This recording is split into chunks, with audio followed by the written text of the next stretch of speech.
வணக்கம். தமிழ் ஃபுட் கார்னர்ல beans green masala பண்ண போறோம்.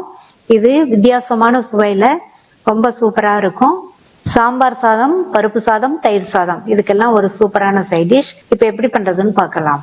1/4 கிலோ பீன்ஸை வாஷ் பண்ணிட்டு இந்த சைஸ் நீளத்துக்கு கட் பண்ணி வச்சிருக்கேன்.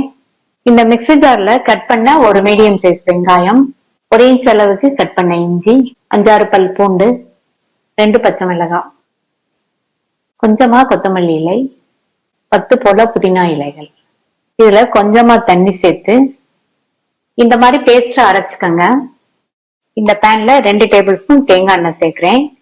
நீங்க விருப்பப்பட்டா சேர்த்துக்கங்க, இல்லைன்னா உங்களுக்கு விருப்பமான குக்கிங் ஆயில் சேர்த்துக்கலாம்.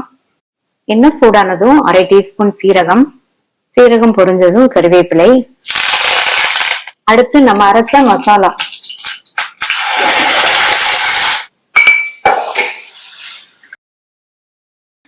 மசாலா வதங்கினதும் இது கூட 1/4 டீஸ்பூன் மஞ்சள் தூள், 1 டீஸ்பூன் தனி மிளகாய் தூள், 2 டீஸ்பூன் கொத்தமல்லி தூள், 1/2 டீஸ்பூன் கரம் மசாலா.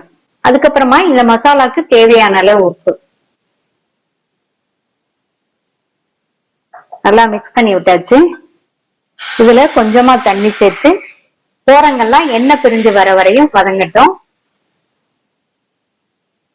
எண்ணெய் பிரிஞ்சு வந்ததும் கட் பண்ண பீன்ஸ் சேர்க்கிறேன். இதை நல்ல மசாலால பரட்டி விட்டுறணும்.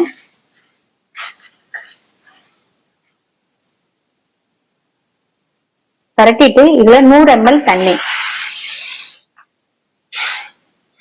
கலந்து விட்டுட்டு மூடி வச்சிருங்க. பீன்ஸ் நல்லா வெந்து வரட்டும். ஸ்டவ் மீடியம் ஃப்ளேம்ல இருக்கட்டும். வெந்துட்டு இருக்கும் போது ஓபன் பண்ணி பார்த்து கலந்து விட்டுட்டு தேவைப்பட்டா கொஞ்சம் தண்ணி சேர்த்துக்கோங்க. பீன்ஸ் இன்னும் கொஞ்சம் வெந்து வரணும், அதனால இன்னும் கொஞ்சம் தண்ணி சேர்க்கிறேன். இன்னொரு 1/4 கப் தண்ணி கலந்து விட்டுட்டு மறுபடியும் மூடி போட்டாச்சு. வெந்து வரட்டும். இப்ப பீன்ஸ் எல்லாம் நல்லா கரெக்டா வெந்து வந்துருச்சு. அடுத்து ஸ்டவ் ஆஃப் பண்ணிட்டு இதுல கரெக்டான புளிப்புள்ள தயிர் சேர்க்கிறேன். 1/2 டேபிள் ஸ்பூன் தயிர் சேர்த்திருக்கேன். தயிர் சேர்த்து நல்லா மிக்ஸ் பண்ணி விட்டுருங்க. அவ்வளவுதான். நல்ல கமன் வாசனையா சூப்பரான டேஸ்ட்ல பீன்ஸ் கிரீன் மசாலா கறி ரெடி ஆயிடுச்சு. ட்ரை பண்ணி பார்த்துட்டு உங்க கமெண்ட்ஸ் சொல்லுங்க. தேங்க்யூ.